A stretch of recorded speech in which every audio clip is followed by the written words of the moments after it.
listening to A Band of Gamers, podcasting since 2012. Three older best mates share a few laughs and keep you current with discussions about the latest news, consoles, and games.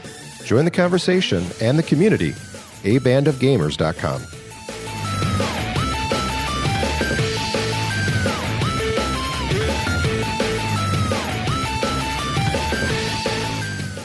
ABOG, welcome back. What's going on?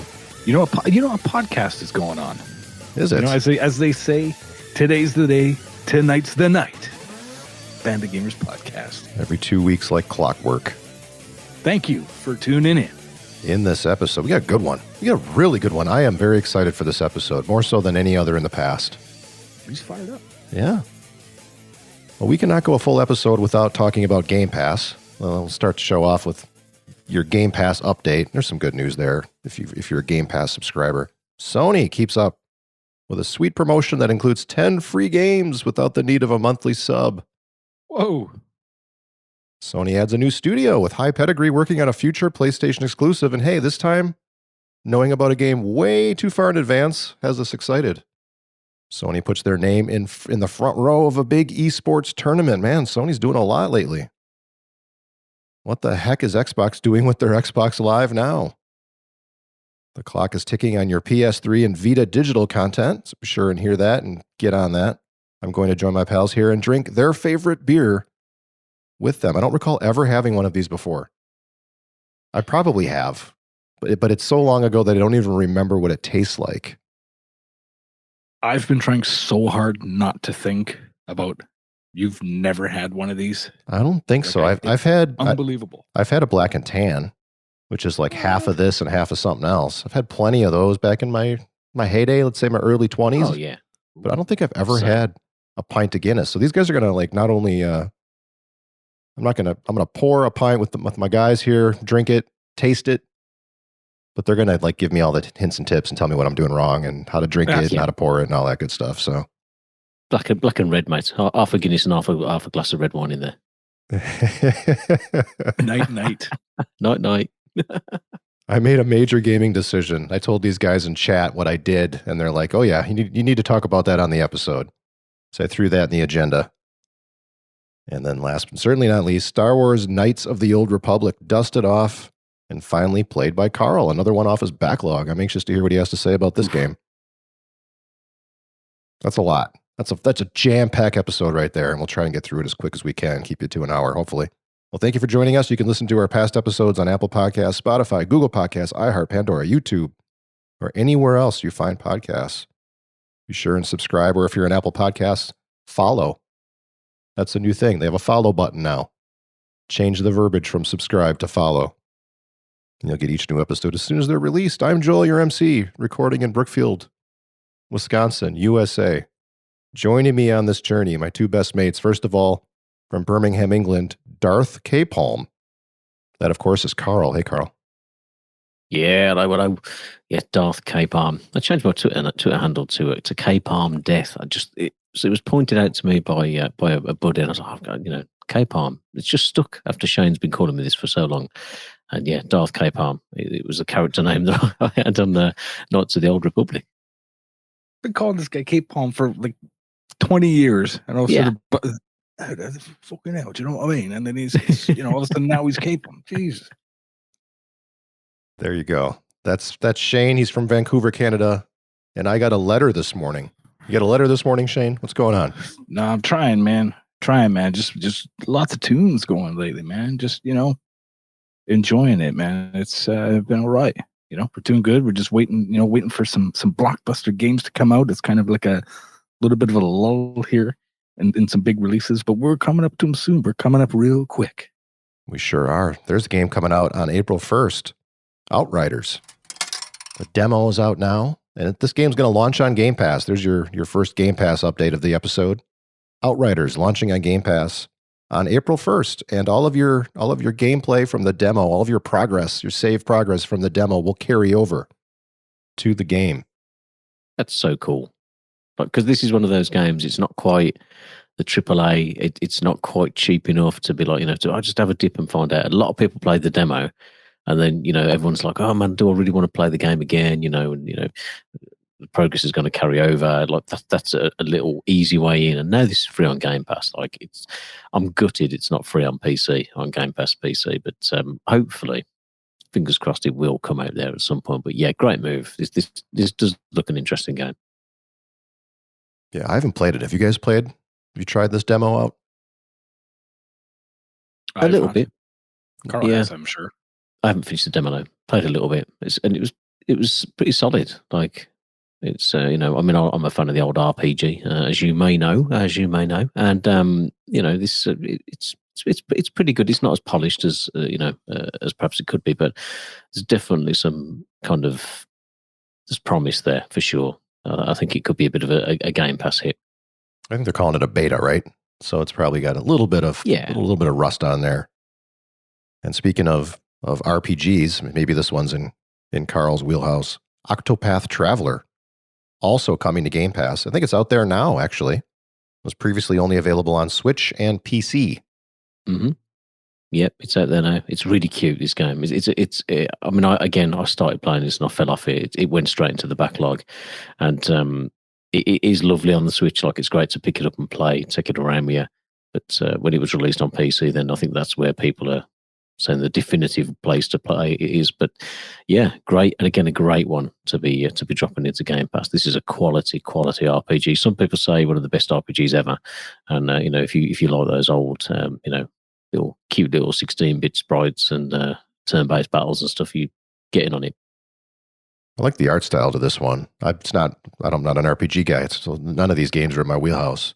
But I think it looks really cool, and I was considering giving it a shot, and then I found out you have to play as 8 separate characters. I'm like, I'm out. Bye. What? I'm done. Yeah. Hence the Octopath Traveler. Yeah. You play each one of us. It was an intermingling story, intertwined. So you kind of do need to play through as each person. So yeah, it's a time investment for sure. Who plays as Toad anyway? Toad. You're either Luigi or the princess. So let's go. Sony gives 10 more free play-at-home titles from now and through May 21st. And if you add them to your what do you call it? Your library, or download them, either or, you get to keep them forever. Whoa. So highly recommend you go add these to your library. And then whether you want to play them now or later, they'll be there. So you'll get to keep these forever. They're not just timed free through May 21st, but you'll get to keep them. So go download these games. Lots of PS4 titles here. One I think we might have played together at one point. Abzu. Remember that game? Yeah. Mm-hmm. Yeah, beautiful game. The scuba diving one. That's right. Enter the Gungeon, Res Infinite, Subnautica, The Witness, Astrobot Rescue Mission, Moss, which is a VR title if I recall. Mm-hmm. Yep. As is Thumper. I think Thumper, though, can be played without VR. Paper Beast. There's this Funimation Wakanim? What is this, Karl? I'm not 100% sure. I think it's kind of like Crunchyroll, I think, for like an anime subscription, basically, that kind of thing. So that's dropping in, I think, if you're in the correct country, which could be cool. Like if it's a free trial offer, load up on your anime, watch all those Narutos. But it's the next one I think that's the most intriguing for me, Joel. The Horizon Zero Dawn Complete Edition. Now, that's a good game. Mm-hmm. Which is actually coming later in April. Yeah, it's not a break now like the rest of these that Joel mentioned, and there's some great titles in there. Believe you me, Res Infinite and Thumper is supposed to be a fantastic game. So there's some decent stuff in here. Something for everyone. That's right. Yeah, it's kind of cool that they did this at the start of the pandemic and doing it again, which was quite surprising, to be honest, because it seems like everybody's done with it. But yeah, cool. Yeah, free absolutely. games. Why not? Yeah, and all these are there now. I've downloaded or added these to the library already, and obviously just wait till the complete edition of Horizon Zero Dawn. Yeah, they're there. So just add Horizon when it comes out. But I think that's out on PC as well. If you can play it on PC, play it on PC. But if you can't, grab it for free. Yeah, I think it's pretty cool that they did this. And the Funimation, in my notes here, it says it's an extended trial offer, kicks off March 25th and is available through April 22nd. So I'm assuming it's probably like a normally a subscription service, but you'll be able to watch all the content maybe for a month for free. Nice. So if you're into anime. And Thumper is it's like a music-based game. Like a rhythm timing thing. It's pretty fun. Hard as nails. I tried playing good it. to know. Yes, I did hear that. B was telling me, he's like, "Yeah, man, you'd like that game." I'm like, "I don't know what you're talking about." Yeah, man, it's like music. I'm like, "Okay." He's like, "Yeah, but it's really hard." I'm like, "I'm out," but I'll give it a try though. Yeah, That's what I do. You can't be free though. You can at least play level 1. Right? Then hit level 2 and it's like, okay, yeah, no, I don't got the patience for this. No, seriously, it's a really cool game. It's worth the try. And nice job, Sony. You know, we talk about Game Pass all the time. It's nice that Sony is... This is not subscription needed. You don't need Game Pass for these games. You don't need PlayStation Plus. You don't need PlayStation Now. These are 10 that they're just giving you. As long as you add them to your library while the time is... Well, you can. Yeah. It's a hell of a deal there. Sony, more news. Lots of Sony this episode. Sony announces a new studio called Haven, headed up by Jade Raymond. Jade Raymond was just let go by Google after they got rid of all of their first-party studios. Jade was working there. She was going to be making something for them. I guess she's not any longer. And Sony swooped in, nabbed her, probably gave her a nice contract, and they already formed a new studio with her at the helm. And they're signed on the dotted line. That's right, working on an unannounced IP that's exclusive to PlayStation. So it's like getting a developer, like buying a developer when you buy Jade Raymond's, and you get her to helm a studio. I think and she's got some high pedigree. First off, a quote from Jade: "An independent studio where many of the talented game developers I have worked with for years and love dearly are coming together to do what we are most passionate about." So it's not only her there, but she's bringing in all of her friends, all of her cronies from some of the games she's done in the past. She's done The Sims Online, Assassin's Creed, Metal Gear Solid 4, Guns of the Patriots, Assassin's Creed 2, Assassin's Creed Bloodlines, Tom Clancy's Splinter Cell Blacklist, Watch Dogs, Assassin's Creed Unity, Far Cry 4, The Mighty Quest for Epic Loot, and Star Wars Battlefront 2. Some of the games that she has headed up. Man, it's a decent resume, right? Good stuff on there. Yeah, so. Hopefully, everybody, every now and again, Sony does surprise us with a brand new IP, something that's pretty cool and it does stick. So fingers crossed this will be something good. More Sony news. They have acquired, along with it's a venture with RTS, an esports venture, jointly acquire the Evolution Championship Series, or EVO. Which I think I'm not a big EVO watcher, but I think a lot of the games are usually played, the console games are usually PlayStation 4, I believe, during the tourney, except for obviously Smash Brothers. Yeah. Smash being the big one. That'd be interesting, actually. See how Nintendo get on board with that, When EVO was kind of an independent, it's a bit of a different proposition, but now if it's owned by Sony, do they still give up, Smash to these other owners of these IPs, give them up so Sony can make a buck on them? I don't know. But they've got their name all over it. I'm sure be good advertising for them. And if all those games are maybe exclusive to Sony, which who knows if that'll happen, but they're going to be the most polished on that system so that they can get out in the EVO tournament. And from the press release, fighting games have been a vital part of PlayStation's legacy in our community since the very beginning, and we're thrilled to partner with EVO over the years. Tom and I this is now from RTS. Tom and I are incredibly excited by the partnership with Sony Interactive Entertainment and RTS, said Tony Cannon, co-founder of EVO. Both companies bring a wealth of experience and share a passion for what makes the fighting game community so great. We're looking forward to working with them to launch EVO to the next level while remaining true to our roots. Yeah, so I'm not sure what this, besides giving them some good advertising, I'm not sure what this brings to them. Yeah, it's a weird one, I think. You think about the landscape of the world at the minute, obviously, I wouldn't imagine that Evo was doing particularly well. There's no arenas and gaming events and all this kind of thing to kind of promote the competitive aspect of the esports. Obviously, it still goes on, but I don't know what they want to achieve from acquiring a company. It got me scratching my head a little bit.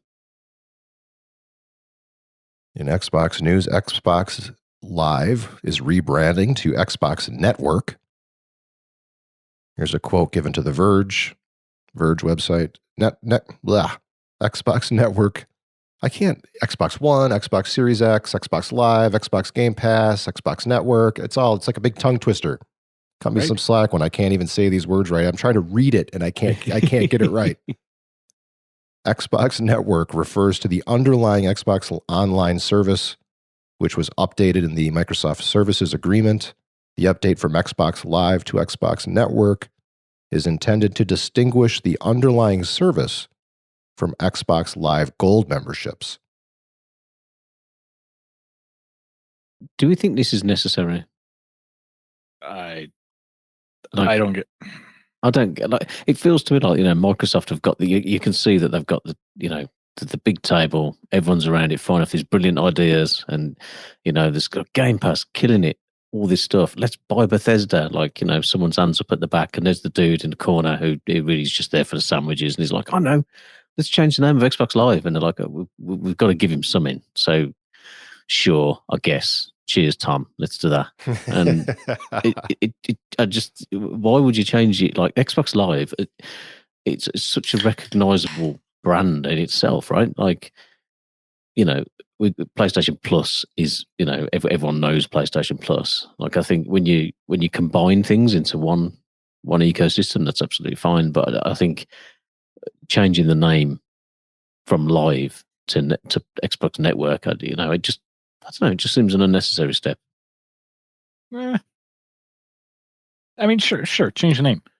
It's a non-news thing that a lot of sites are running with, and then everybody starts, making. Hey, now, dude, I put it in our news here, Shane. Yeah, I know, but we're running with it.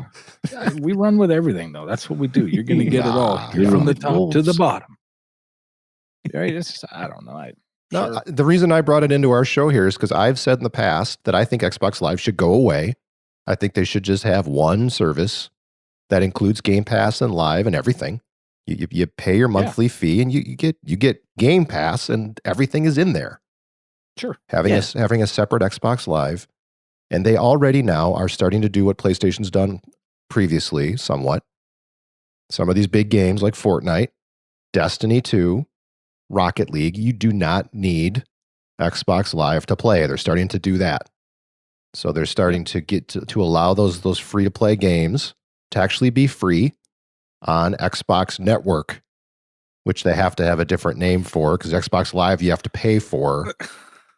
Right. Plus they've got the PC's presence, which maybe Karl can speak to this, is confusing as all shit, right? When you're playing an Xbox game on a PC and you have to have some sort of Xbox Live client running in order to play those games or use the voice chat. I know we've ran into this in our community a few times where a guy's on a PC and he has to fire up Xbox Live just to chat with us on our Xboxes. Yeah. It's very confusing. So I think this Xbox Network might make more sense on PC, maybe, perhaps. It may be. I mean, nothing makes sense on PC, to be honest. Like, you've got all these different storefronts, like, you've got Steam, you've got the Epic Game Front, you've got EA's Origin, and obviously, and actually that's a good point. Like, the EA games are now on Game Pass, right? Yep. So I was like, brilliant. I wanted to play Command and Conquer the remastered version of that for ages, and I didn't want to buy it, and because I played the shit out of it as a kid, and I was like, it's on Game Pass on PC, excellent. So go boot up Game Pass on the PC. You go into that app, and it's like, right, now you've got to download this app from EA and log into that. So you kind of go into it on there, and then it boots up into the EA app, and you play it through the EA app, which is interesting. I totally get why they've got to do it, but it just adds to that confusion. I just wish, adding network into this equation, just get rid of Live, just have Game Pass and just call everything Xbox Game Pass or call everything Xbox Live. It seems a daft one. I agree. Shane, you lean forward there like you're going to say something. Oh, I'm just fired up. Okay. Fired up over Xbox Network or Xbox Series Network. No, Xbox Network. Yes, you're right. Sorry. Just call it Game Pass. Give me one subscription. There you go. One subscription. You take my money. I love Game Pass. Take my money. I'm in on Game Pass, but then I also got to subscribe to Xbox Live. But it's not Xbox Live. Now it's Xbox Live Ultimate, or is it Xbox Game Pass Ultimate that gets me Xbox Live included? Network S. It's getting weird, guys. It's getting weird. X. Just take my money. Network X. And I don't like the different tiers. And you see this like in Netflix and stuff too. Like, oh, you can subscribe to Netflix. It's X amount of money. It's, oh, wait, you want to watch it in 4K? Oh, no. That's another $4. There's all these, there's all these tiers. When I got my 4K TV, as soon as you fired up Netflix, it's like, oh, you got a 4K TV. Congratulations on your purchase. Well, I didn't say that, but it's like, hey, we noticed you got 4K. Do you want to upgrade? And it's like, duh. And yeah, then they get you hook, line, and sinker. The 4K is nice. Hulu does this too. Hulu. Yes. Hulu, Disney Plus, and ESPN all bundled together. Yay, what a great deal. And then I go on Hulu and it's like it's got commercials. Oh, wait, you didn't want commercials? Yeah, that's another $4 or $5 or $6. It's like all these different tiers. Just quit playing games. Just price it and make it easy and I'll pay you. Just don't put commercials in there. Don't make me do ultimate. Just pay once and give me everything. Same when you go to a restaurant and they're like, oh, yeah. Oh, you want guacamole? All right. Well, that's an extra $2. It's just like factor into the price and be like, just have it there. Why is everything got to be, and just add it in, mark everything up $1.50, whatever. People want it. They want it. They don't. Move on. Yeah. And also you ordered nachos, so you kind of think it should come with it. You'd think. Sony again. Maybe in not as good news or sad news, PlayStation 3 and the Vita, which I know we're big fans of here at ABOG, those storefronts are shutting down. Shutting it down. Rumored. No, is it rumored? It's not quite official or anything. They haven't said this, but somebody that got next to somebody that knows somebody, apparently, quote unquote, there's a lot of rumors in gaming industry, as sure as you know, has come across and apparently have heard that Sony is going to be shutting down the PS3, PSP, and the Vita stores come beginning of July, and then the Vita's at the end of August. Nothing official yet. However, if this is true, it's kind of, I'm not hugely surprised on the PS3. I was going to say, are we surprised? I don't know. Are you surprised, Palmer? Let me know. No. So, I'm not surprised. I'm not surprised. I think it's kind of a bit of a sore point with the Vita for those of us who are like me and Shane. We love the Vita. Like it's a great piece of kit, and it holds a special place in your heart. Like, you know what I mean? Like, I could still get it out now. It's a beautiful machine. The screen's brilliant. The display is so good, but in reality, it's 10 years old or whatever it is. You know what I mean? Like, it's they've stopped making games for it how many years ago? So is it a great surprise that you can't buy the digital? No, they've stopped making games for that thing years ago. There's another game coming out on the Vita soon. One game. Yeah, it's still a game, Palmer. Still counts. What I'm saying is, if when you have a console that is probably retro now, you're going to be getting physical games, right? True. I'm not surprised that the PS3 one's going, and the PSP for sure, and the Vita. The PSP one shut down, but who knows? Yeah, I think the kicker will come. The only real sticking point is, can you download the games that you own? They've got to be able to let you do that. So, well, here's the thing: you can still download like PSP games from the website, which. Obviously, this isn't confirmed by Sony. However, if it does, I'd like to think, because people like to twist my words around, I'd like to think you'll still be able to continue to get these titles through the Sony store on the website. What do you mean I on thought the they took those website? off there. You got to put like a memory card into your PC, get the game that way, and then go stick it in your console. Is that what you're saying? No, man. You put like a cable into your PC and then like into the Vita, and then it like does like some transfer. Yeah, I've done that. I've had to do that before. Where? I can't tell you what for because it's highly illegal. Because that's what they do. If they're closing down the store on the bootlegger. console, they're closing it on PC too. That doesn't make any sense. That they're we they're don't not gonna- know. See, this is the thing. Tom How knows. do we hear from Sony? Tom in the corner raises his hand, comes up with an Xbox Network. He's also talking and yapping on the side here about this, sharing the dude. rumors. This is all Tom. This is the MySpace Tom guy, right? Yeah, Sony's his side hustle. He works 2 jobs. Right? Oh, because he He's- downloaded I Disappear on Napster. Yeah. He's currently pitching the Vita too. I don't know, man. As a guy who made a decision in my New Year's resolutions to go digital, it really is important to me to have the integrity of the networks. I bitched about this with Nintendo in a prior episode just recently. But if I buy the license for the game, I don't want to have to rebuy the damn game over and over again. Those licenses should carry over. If I bought a game on the Wii U and they're coming out with a remastered, redone kind of version of the same game I purchased previously on the Switch, I wish my Switch knew that I had the license on the Wii U and just gave me this game. But they don't have that infrastructure in place. Sony and Xbox do have some sort of infrastructure in place like that. Xbox does for sure. If you buy the license, I feel very confident in Xbox's license. I feel like it's gonna exist. I'm not gonna get screwed. The fact that Sony is doing this potentially, according to Tom from MySpace, on PS3 and Vita and PSP, it just sucks. Those are games I bought. I don't want you to take those away. I understand the way those systems are set up makes it really difficult, like to port it forward because they've kind of gone more of a PC route versus with the cell processor and everything they did on the PS3. But let my license stick. Did Tom say? Do we know? Did he say if we could still download these games, or that's kind of up in the air, right? Yeah, Stores going away. Confirmed. Everything's up in the air. It's just Up- this got quote on. We'll go as far as saying it's leaked. All right, we'll give old Tommy boy here a little bit of credit. We'll say it's leaked, but people just like ran with it. It just it's been nuts. It's been a hot topic, the hottest news, we'll say. But yeah, I don't know. I would I mean, imagine they've got to let you download the games that you own. Surely. sure.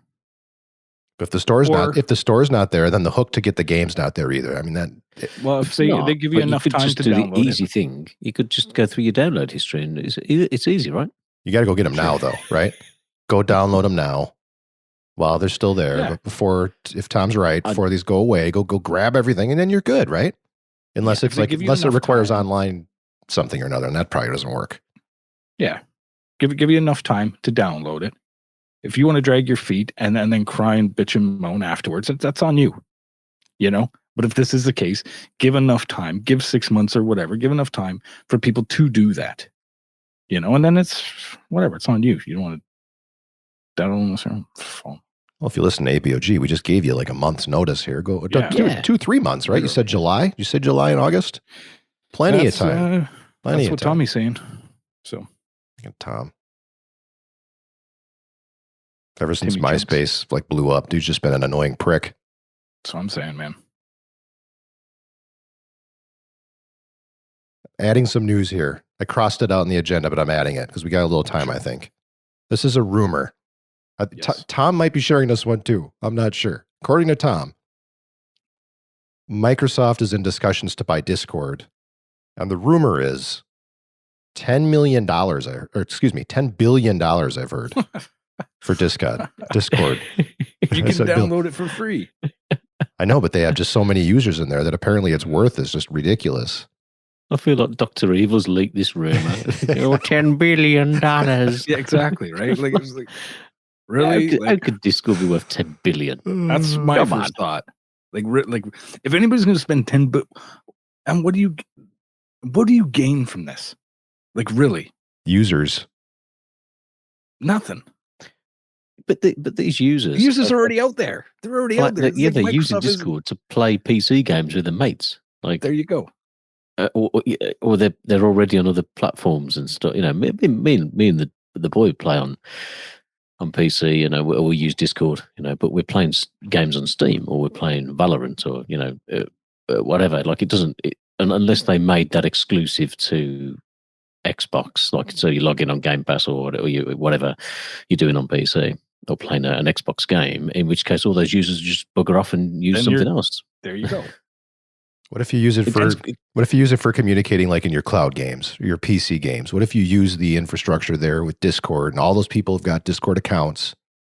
We're just going to attach it to our network, Xbox network, and you're going to be able to just communicate there. If you've got a PlayStation account, they're going to boot you out. Like, okay, oh, you're a Sony guy? Okay, you're out. Like, you're done. Yeah, exactly. Like, you got to pay $5. You can't use this. Right. But for $10 billion? No. I can think of a lot more things worth spending $10 billion on before Discord. Yeah, like what? Haven Games. Hey, wait, okay, yeah. Are they for sale? Right. Hey, everybody's got a price. Sorry. I don't know. I thought this was interesting news. Microsoft's like buying everything, right? Right. Including Discord. This is how you take over the gaming world. Yeah. You just buy it. We're buying everything. I'm a fan of Xbox, but I'm also, you know, you gotta earn it. Just like with anything, you gotta earn it. You don't just have Daddy Warbucks behind you and take over everything. You gotta get out there and make the great games. You gotta earn the respect. They're just buying it all in your studios to create long-lasting, multiple IP series and invest in your own gaming future. Yeah. Instead of just scooping everybody out, now we own this, now we own this. Look at our gaming roster. It's amazing. And you still have the same 3, you know, exclusives from day one. Like invest in your studios that you've been building up. You know, they've had so many. It was like 3 or 4 years ago. They had all these, you know, indie studios and whatnot. Invest in them. Take that $10 billion, invest in them. Help them grow. Build your foundation. You know, that's my 2 cents for this episode. No argument there, man. Raising my glass. I do, yeah. Powerful. And just so you know, glass, you talk about what can you buy with $10 billion. Disney bought Lucasfilm for $4 billion back in 2012. There you go. And you're saying Discord? I think they bought Marvel for less than $10 billion. I'm pretty sure. Like $10 billion is a lot. I mean, I don't know how much Nintendo's worth or Sony, but maybe Microsoft called Discord, according to Tom, and they're like, "What's your price?" Tom was like, "What's your price? Name your price." Dr. Evil's like, "Yeah, $10 billion." Really, only $10 million. $10 billion. I don't know. We'll see what happens here. We'll see what happens. I feel like we got to come back and revisit this if it's actually for $10 billion, and someone's got to eat some crow here a little bit, because I feel like an idiot for saying $10 billion, and then you guys are like, "That's dumb. That's it's not $10 billion." Oh, just give the $10 billion to Elizabeth Hurley. We'll be good. What's she up to? No comment. Just looking fine. Hold on. I'm gonna go Google her. Just give me a moment here. Just edit this out later. She's been creative in lockdown. You know, she's still maintaining her relevance. Here. I'm team Elizabeth Hurley, so I don't know what you're talking about. I don't even know what's going on, but I'll put my vote behind her. You'll see. Just Google it. Yeah. Yikes. Well, if you'd like to support Elizabeth Hurley, you know how. Maybe. And there's probably a way. If you'd like to support us, a couple ways to do that. You can tell a friend. You can support us the same way you support Elizabeth Hurley. I mean, really? Jill does have that pretty sultry voice. So. You can tell a friend. That's like the best. That's the DIY of all DIYs. Just go tell a friend about ABOG. And we got 2 listeners. Just thanks to you. You go. That'd be fantastic. Seriously, that's the best thing you can do. You can leave us a review and go over to lovethepodcast.com/abandonedgamers and review it wherever you listen. Shane's pointing at me, I think. Before the next episode, text the link to our show to one of your friends. Do that for me. I don't ask anything of anyone ever. Do that for me. Give me one. Give me one thing. Yeah. There you go. Nice. Well, I'll stop right there. I was going to give you 3 things. I gave you 2, and Shane gave you 1. There's 3. There's 3. But we did have a nice review I wanted to share. Ruth Osborne. Thank you so much, Ruth. Left us a 5-star review. Whoa. On Podchaser. 5 stars? 5 stars. Hey? That's the most stars. That's really kind. Most stars we've ever gotten. I think so. And Ruth said, 3 lovely guys, informative and just really chilled out. Such a pleasure to listen to their dulcet tones. Keep doing what you're doing. It definitely works. Thank you, Ruth. That's awesome. I appreciate it. She good? Unbelievable. Yeah. Jinx. That makes us smile, doesn't it? It makes it all worthwhile. Yeah. Totally does. Get fired up over that. Man, now it's time. What? It's time. Through the magic of editing, I'm going to go grab a beer and we're going to come back and we're going to be there and we're going to have our cold Guinnesses. I've got mine at 42.8 degrees. What? Yeah, program my fridge. My beer fridge is programmable. It says 42.8 on there. That's amazing. And I think the plural of Guinness is Guinea. Guinea. It is in my house. So Nice. All right, we'll be right back with that. And we're back. All right. What's this? What's this black can Guinness Drought Stout? Nitronated for smoothness. 14.9 fluid ounces. What do you mean 14.9? Who does that? What is this? What's this? Saying? What's this other one ounce? What am I drinking here? Is this or for some of you that are in modern countries, that's 440 milliliters. 14.9. That's usually it's a 16 ounce can. So that the 1.1 ounce is the nitro It's flavor thing. Spiely. Yeah. It's Irish luck, right? It says brewed in Dublin, Ireland, but that's not true. Here in the States, it's brewed like in Boston or something. No, it's brewed East in Coast. Ireland. No, we don't. No, there's a separate brewery here in the States. It's a different version of. Did we have Karl? Come on. Did we have this conversation when you were in town? We sure did, and it's very true. Yeah, it's brewed all over the world. Yes, it is. There's you can get a really good bottled Guinness out of Nigeria, which is strong. And it's like 6.7. 6.78, yeah. And it's really tasty. Yeah. That's a loud opener right there. Mine's brewed in Ireland. Yeah, they all say that, Shane. Yours is probably brewed in Surrey. You can't put or Dublin, Ohio. No offense to anybody. Ohio. Yeah. You can't put on the. You know what? They're going to say that though. This doesn't. The can doesn't. It's not even honest. It's not even telling you where it's brewed. Imported by Diego Beer Company, USA, New York. Wait a minute. It says imported. That's yours. Ours up here is the real deal. Wait a minute. This says imported. Did I get the real thing? Imported. Did I get the real thing? Yes. Sounds like it. Okay. You got the real thing. Someone lied to me. Brewed in Ohio. Someone lied to me then. All right. So what's the deal? How do I pour this? Is it the usual angled glass? No? Straight up and down. Pour it. Straight up and down. When you pour it, go straight up. Nope. Keep going. Up and down. Right on top. Like that. Yep. Nope. Turn it up. What do you mean turn it up? Like that? Like vertical, yeah. There you go. Go on, son. Look at that. Well, he's got a small glass. Well, how do you get all that head on yours then, Shane? What are you doing wrong? I'm just giving you a hard time. That's IPAs. Yeah, you got to put it in a pint glass, really. Shane told me to pour it in a parallel 49 glass, and I did that. Here, it's in a. There you go. See? That's good, right? That's what I'm saying. Give me a little credit there, Palms. Okay, like a whole thing. I'll give you all the credit. You know, whole thing. So now what? Let it settle. See? What's a couple minutes, or am I ready to drink? What's the deal here? You look like you're good to go, son. Once it's like a nice separation, that white and the black, but you got to the first gulp has got to be a big gulp, right? So you got to be about a third of the way down that glass, right? So it's a real big.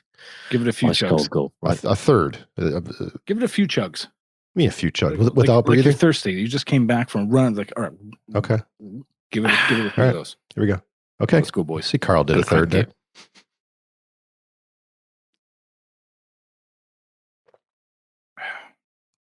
There he goes. He's going. He's going.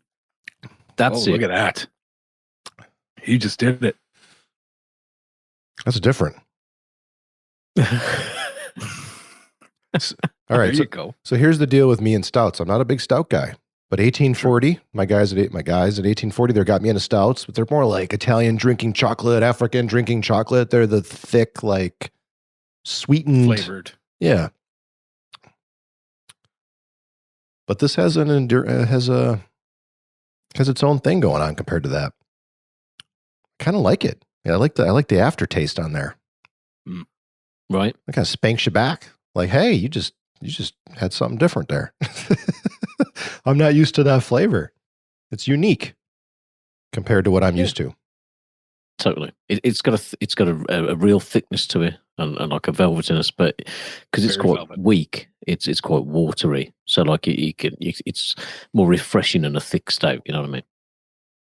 Yeah, it's a little thinner than like a really thick stout. It has a different kind of scent to it too from a regular stout that I'm used to. It's good. I do like the creaminess to it. So it's got a creamy taste, even though it's carbonated. A little creamier. That's that nitro in there, keeping it very velvety, as Karl said. Velvety, that's a very good way to describe a Guinness. Very, very smooth. Where would this be on our boxing scale? Oh, super Yeah. lightweight or something, right? It's 4%. Like Glass Joe? So Yeah. It's a Glass Joe. But I mean, you don't even put. I mean, Guinness isn't even about. It's not even about the alcohol content at all, right? I mean, I wouldn't even put it on the scale. It's on its own. It's not like, having a beer and whatnot. No, it's just you having a Guinness. To me, it's I'm thinking we're going to have some beers. No, let's have some Guinness. If I'm going to go after work, like maybe an hour and a half, an hour and 3/4, 2 hours maximum, like I'm going to pound 6 pints of Guinness and toodle off back home and be like, it's nothing, is it? Because it's so weak compared to what we're used to drinking. It's brilliant. And it's a meal in a glass as well. I tell you what, you get 4 or 5 of these days and you don't need to eat. Oh, Nice. It's a meal in a glass. I love that. Yeah. It's full of iron. Good for you. I like very it, good. guys. Actually, I like it. back in It's the, doctor recommended. in the Second World War, they actually the soldiers that were in the hospital and whatnot, recovering and whatnot after being shot and whatnot, they would give them 2 pints of Guinness every day to help build up the iron back. Is that a true story? Very true. Yep. Yes, sir. Nice. And it's still when we had the boy, and he's 14 next month. Man, that time flies. It's ridiculous. Yeah. But when he was born, they said to his mum, and they were like, right, you're low in iron. Drink Guinness. Yep. So we had to buy. She hated Guinness, so it ended up in the fridge. And I think she had like half a can, and the rest I drank. This is why true story. Canada and Europe are ahead of the US. This is great advice, right? You need more iron? No, you don't need a vitamin. You don't need a vitamin, as Shane would say. You just Guinness. Just drink Guinness. That's true, though, man. That's I love the it. thing, right? Like, it just happens to have a little bit of booze in it. To me, it's Guinness, but it has to have booze in it, right? And when you've had a few of them, it's a different type of buzz, and it's hard to explain, but it's a great buzz that's kind of separate from drinking any other type of beer. It's really It's something good. else, man. I feel like I should listen to some Oasis tonight. Just go all Shane and Karl to this evening. This is good. I can Good. already hear a Mancunian accent coming out of them. Let's raise our glasses. All drinking the same beer. I think this might be a first. We're all having the exact, besides when we were together. Second time in history. Here we go. No, we did the all for one thing, didn't we, with COVID as well? We all had one Third. the same, but it wasn't the same brewery, I suppose. No, it's just, yeah. All right. boys. Cheers to ABOG. Going on, 9 or 10 years? I don't know. Whatever. Who cares? Yeah. It's going strong. 999. 999. Nice. And cheers to Ruth. Thank you for the excellent 5-star review. Yeah, thank you, Yes. Ruth. Cheers to Ruth. Thanks. Thank you very much. Very good. I got another one of these in the yeah, fridge. I think I'll be editing tonight with another one of these. This is awesome. So happy. I was worried I wouldn't like it, but I thought I was going to be honest. No, Yeah. if I didn't like it, I'd say, hey, this is shit. Exactly. It's good. I've also got some bass in the fridge. You guys got that too? Should we do black and tans? Yeah. Like a fish? Yeah. Pick up a wide mouth. Like a sea bass. Kick his ass. My drummer brought some bass pale ales the other day. Ooh. I think I hit one of his cymbals during the middle of the show, so you may recognize his drum kit earlier in this episode. I got so excited, I'm like, let's hit a cymbal. It's sitting right next to me here. The Easter egg. Let's get on to what we've been playing. Troopers. Carl, do you want to go first? And then I'll do my little, you guys can make fun of me here at the end. Is that cool? Yeah, sure. Yeah. All right, good. Of course. Yeah, I mean, it's the year of the backlog. So just trying to pick up and play through some of these games that I've had sat there for far too long. And I'm a big Star Wars fan. I've picked up so many Star Wars games over the years, not played a lot of them. And one of my biggest, one of the things that just digs into me, and I'm like, I need to play that game, was Knights of the Old Republic, which came out back in 2003 on the original Xbox. And I remember buying the game without having the console and being like, oh, well, I'm going to pick the console up and play this. And then never played it. And then ended up getting rid of a load of games that went. And I bought it on PC in like 2005. And it's sat there unplayed ever since. Booted it up once or twice, played like 10 minutes and been like, just seems old and clunky. But once you get into it, like it stands up. It's actually still really good. So I've been playing this since the turn of the year and finally finished it last week. And it's a fantastic game. The story's really good. It's set like 4,000 years before the movies, that we would watch. And talks about the Old Republic and the Sith at that time were this kind of huge force in the galaxy. The Jedi were on the brink of extinction, and it's a BioWare RPG. So kind of before they made some of the fantastic RPGs that they made today, they were kind of just getting the kinks out in the systems, the combat systems, and the character interaction, and like the relationship side and all the rest of it. So I've sunk about 50 hours in it since January, and didn't want to talk about it till I finished it. Really, it's an old game now, but I couldn't let it get to 20 years without playing it. Because when stuff's in our backlog, it easily sits in there for 12 months, 2 years, 3 years, 4 years. And this needed to be rectified. So, probably going to go on and do the second one as well. It's the great games. The old LucasArts games had so much charm and so much character, and this was the first Star Wars RPG that was done, and it's a fantastic game. It's cheap on Steam. I won't spoil the story, even though it's so old. But Right. I know, but I'm still like, I managed to avoid this story all this time and play through it, and the twist in the game, I was like, oh, okay, I didn't see that coming. So I'm sure that other people have done the same. But yeah, no, great game. Like, if you've enjoyed like the Mass Effect games and things like that, you know exactly what you're going to get from this. Just a earlier version of the same kind of stuff, really. But yeah, really enjoyed it. It runs great on PC. Didn't have too many issues. Every now it might freeze once in every 10 hours or so, kind of like Cyberpunk, without anything too detrimental. So yeah, great game. Really enjoyed it, and just glad to get it done, man. Glad to get this one done. But I think the second one, which I've also got, is even longer. So we'll see. Might be another year for that one. Well done. Star Wars, Shane. Yes. That's why I put it in the show notes. It's one of Shane's favourite IPs. Sure. You wouldn't know any of the characters, though, probably, Shane, to be fair, because it's before your favourite time of Green Sword guy. Yeah, if you're new to ABOG, you might know that if you're new to the show, Shane has never watched Star Wars. But I think between the three of us is the only one that owns the original trilogy on the commemorate the special edition DVDs. Yeah, it took a bit of digging, some eBay searching. But how is that? You know, Karl and I are huge fans of Star Wars, as from our childhood, and Shane, who's never watched Star Wars, is the one who owns the cool DVDs.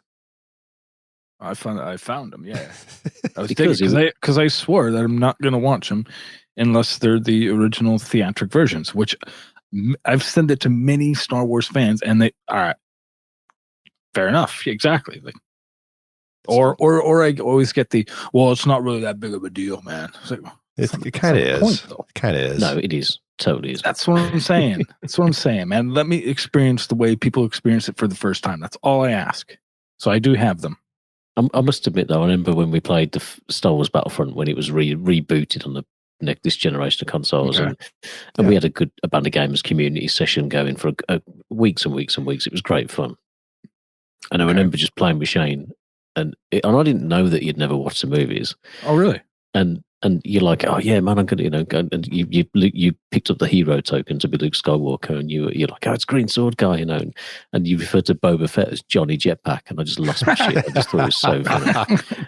That sounds like something I would say. Yeah, great times, man. Johnny especially Jetpack. Smile. Oh, bless you. This is me having a Guinness is about as close to a reaction video that we'll ever do. But if you ever watch Star Wars, Shane, we need to do a reaction video. Yeah, man. So never. It'll never happen. That's why I can confidently say because we're not going to do it. I'm going to watch Star Wars, and you're going to watch Breaking Bad. It'll be good. It's quite a difference, right? So you got an hour and a half, and I've got what 80 million hours to catch up on Breaking Bad. Not quite, man. Same. I haven't watched Breaking Bad either. Oh, it's brilliant. I guess so was Star Wars. So yeah, one of these days I'll hunker down. I think with Star Wars, and Karl, correct me if I'm wrong here, but I think it's a piece of our youth. It's the nostalgia, and that's why those original versions are so special. When I watch Star Wars, I want to watch the way I watched it when I was 4 or 5, and I saw Empire Strikes Back in the theater with my dad. And I went to the theater to see Return of the Jedi with my dad. Those are the ones I want to watch because that's the love I have for the franchise. Any monkeying, any additional scenes, it's just like you're shitting on my childhood. So I do like the originals. I'm glad that you have them. I'm envious. I just think it's ironic that you've never watched it and you have the kick-ass versions of Star Wars. Yet. Hopefully Disney puts them out, but there are rumors, according to Tom, they're not even they've been like taped over, if you will. They're not even available. But maybe Shane can borrow his DVD copies to Disney, and Disney can hook us all up. There's got to be a way. Well, the thing is that the ones I have, because there was that one release that they did of the 3 movies that had the second disc that has them. Yep. They are actually cut from the Laserdisc, so they're not even like DVD quality. Like it's not like the cream of the crop. That's all right. I got the videotapes. I do have the original video cassettes, which I took from my dad after gifting it to him in 1998 or something. I don't know. I gave it to him for Christmas one year, and I do remember those. Yeah, the ones that came out and they had it's got like the half, the guy's war helmet, I think they called it, on it, and then it says like Star Wars in like blue or something. Yeah, yeah. Those ones are actually really good and sought after. Yep. I do have those, really good, but I don't have a VCR. But I think from what Tom said to me in a message the other day, George, when George sold Star Wars to Disney, he didn't give them. Disney don't have the original versions, nor do they have the ability to publish the holiday special, which was the holiday special needs to that never needs to see the light of day. That one can go. Do you know what? I watched it on YouTube around Christmas time. Because I'm a sucker. It's so bad. Shane should start there. He should start with the holiday special first. Yes, start with the holiday special. Because that would make him that seems like up Shane's alley, doesn't it? He likes that kind of stuff. Get a buzz on first, then watch the holiday special. You won't stop laughing. All right.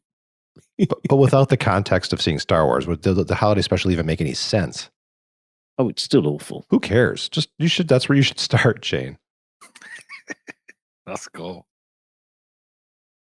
All right. Yeah, it's been decent. We'll see. We'll get around to it. I love sharing your stuff. It's great. Speaking about sharing stuff, Joel dropped a bombshell the other week. We were talking about some stuff, and he was like, "Where was I? You know, Hiding. I did something. Something happened, and I was like, what?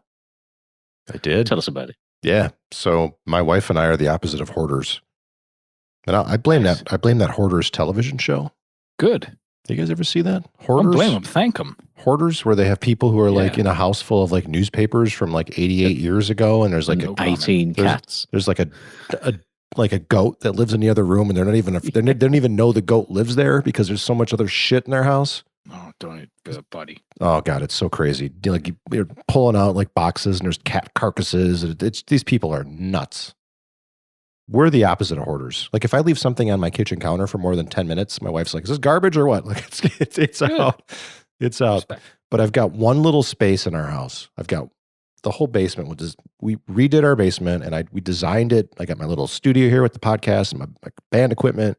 I've got my record room. I've got my video game TV, the bar out there. But in the middle of this basement, sort of, I have one little storage spot. And Shay my wife is not allowed in that spot. And she can come in, but the rule is, we've established a rule. Anything in this room, no matter how much it bothers you with how much I've stacked of boxes and shit in here, you can't touch this. This is my spot where I'm going to keep those Star Wars tapes and extra guitar pedals, and you can't throw this shit away. And it's only like 6 feet by 8 feet. It's not a big spot, but it's my spot. Occupying that spot for a long time, tons and tons of hard copy video games. Giant shelf of video games. Games I played, games still wrapped in plastic. Yes. Games I may or may not play. Yes. New Year's resolution. Yes. Going all digital. Boo. I don't want to do my part. Not have the extra shit just piled up, filling up a landfill somewhere. I want to go straight digital. So I decided I'm taking all my games, all my hard copies, and I'm selling them. And I did it. Fuck. I totally did it. I made like $700 or $800 off of selling all my games the short way. I didn't put them on eBay. I didn't do all the work. I probably could have got $1,000 or something. Took them to a shop. Got just a big wad of cash that I'll put towards my guitar addiction. But I did it. I freed up like massive amount of space in my little storage area. And I am all in on the fully digital. Like I'm all in. That's on the one hand I'm shocked, but on the other hand I'm like, fair play, you know. But do you think you will never buy another physical video game again then? Could you honestly think? That's the plan. I mean, that's my goal. After selling them all, I'm not going to fill up the shelf again. I think that'd be really a stupid, naive move. I think the future is digital. I mean, with Sony's announcement of Tom sharing the fact that PS3 and Vita stores might go away, that concerns me from this like chosen direction that I'm going. That concerns the hell out of me. But I feel like with the right decisions, the games I purchase will be available for a long time. But it's risky business, right? I mean, there are some games that I'll never, I did keep a couple. I've got like 10 games that I kept. And they're all games that I can't get digitally. Like Amped 3 came out on the 360. Fucking love that game. Fantastic game. Love that game. It's quirky. Yep. It's totally bizarre. It's to this day, it's not backwards compatible. I kept the disc. I'm like, I am keeping this game. Good, but man. For the most part, everything I own is available digitally, at least now. There's a chance that it won't be with announcements like this with Sony and the stores going away, potentially. That's concerning. But this is how I go to sleep at night and not lose any sleep over it. There's so much to play. You're going to pull the rug out on me on Amped 3. Really? Am I going to like get that butthurt over it there's so much to play. I don't need every frickin' game that I loved forever when there's a million other great games just right in front of me. To me, it's not, video games is not like a guitar or a guitar pedal that I need to just hold on to because I'll never be able to get that same experience from in any other guitar pedal. Interactive entertainment, I feel like I can find something else to satiate me. I don't have to have that one specific experience. Just like Star Wars. I don't have the original Star Wars. We were just talking about this. I'm all right. I got the other ones. Yeah, they're not the same, but is it that big of a deal? Nah, not really. Let's fast forward through the shitty parts. I'm good. Or the CGI, give it to me. Yeah.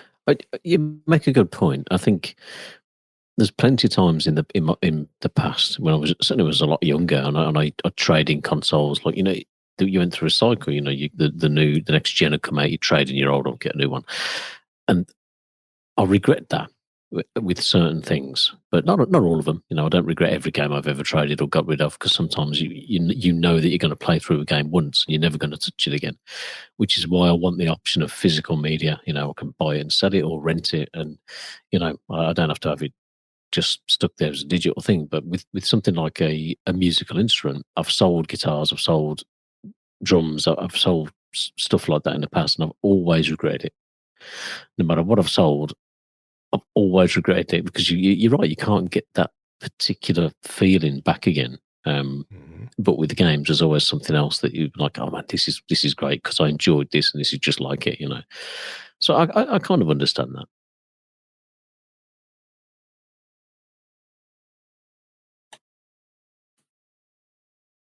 A dramatic pause.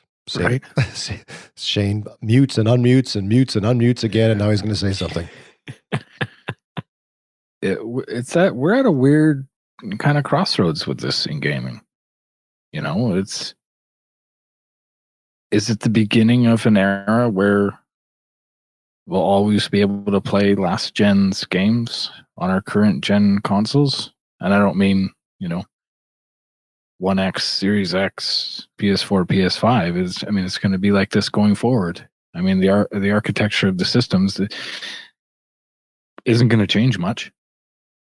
Going forward, easily to make, 2 generations ago games play on them. I think that's going to become the norm. So going digital, I don't think is going to be as scary as it is with the non-announcement of the closing of PS3 store and whatnot, because that's an odd architecture that is probably harder than I like to think to replicate to get those games to run now. But I don't think it's going to be as big as a worry as we may have thought of and may have talked of on the show when going digital over physical. I still don't own a PS5 game physically. I've pre-ordered MLB The Show digitally, and just because of the way, honestly, I think it's the load times. And I think I mentioned that a few months back and whatnot, with the load times being so quick. It's just like you hit the game on the console, and like 20 seconds later you can be in the game almost. Whereas if I want to go pick up a disc off the shelf, that takes me a couple minutes. It's like, okay, well, how fat are you? Well, no, I'm not that fat, to be honest. But if I'm getting up to play a video game, I first got to walk to the kitchen. I got to get a beer. I got to get my glass. I got to pour said beer, then go to the shelf, get the game, then put it in, go sit down, have a few sips of my beer, then fire the game up. There's a lot at stake here. But no, I just think, it's going to be a lot more, I don't know. I think there's going to be less risk going digital moving forward, but it's still, there's going to be those games that I'm going to want physical copies of. that I want to hold in my hand. There's always going to be a little bit of that. So I don't know, man. I don't disagree, man. I mean, that is a little bit of a sacrifice that I'm making. I just watched on Netflix the other night. They had the last blockbuster, which is in Washington somewhere, Oregon. Oregon, Rent, yeah. Yeah, I watched that, and they had like famous people. Of course, they have famous talking heads on there talking about movies and stuff. But the guitar player from Smash Mouth. Thank you. You saw that, yes. What the fuck? Yeah, but anyway, I forgot to swear. Sorry, Ruth. No, that was a Big stuff. That was a great documentary, and there was people just holding the tape, holding the packaging, and they handed everybody a copy of a cassette, of a video cassette, where it said the name of the documentary on it in the Blockbuster writing, and people just nerding out on it. And I'm with them. I'm with them. Dude, I like that stuff. You know, at Midwest Gaming Classic, last time we had one, 2 years ago, they had all the Nintendo games, every single original Nintendo Entertainment System game on display with the original box art. And I enjoyed the hell out of that. I walked through that whole section. It was amazing. It was the nostalgia there. It just was special. But do I need that in my house? No, I'm good. Like to walk through that museum style thing brought me back. It made it more special. They don't have all those games here. I don't need them. I've got an analog Mega SG that I got a while back because I'm a huge Genesis guy from back in the day. And then Glenn from PS Nation hooked me up, gave me a little memory card with every single Sega Genesis game on it and every Mega Master System game on it and every Sega CD game on it. And yeah, I took advantage. I'm like, okay, I'll do that. Because I own all the physical copies, of course, full disclosure. Of course, yeah. Yeah.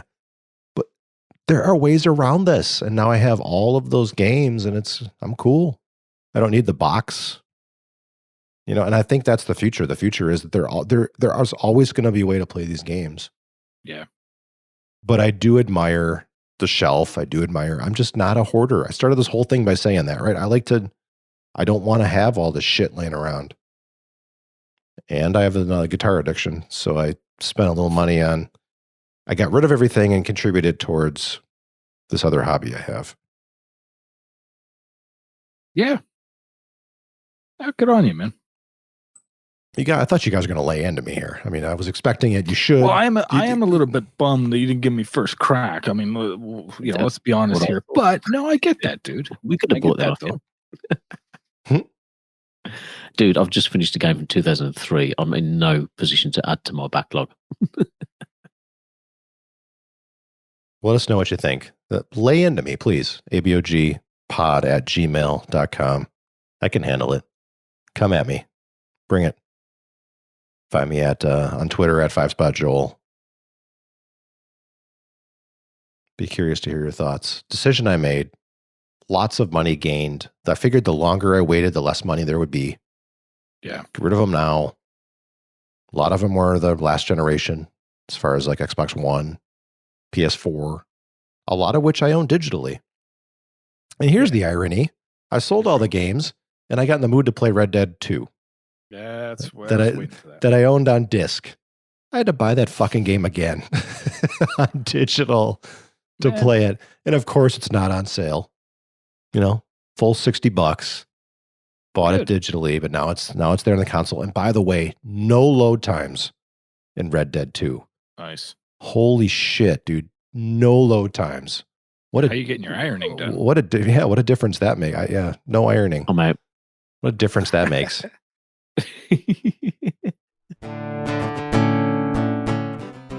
I love it. What a great epi, man. First Guinness, totally digital. Paving the way for the future. Told you Palmer would be fired up this epi.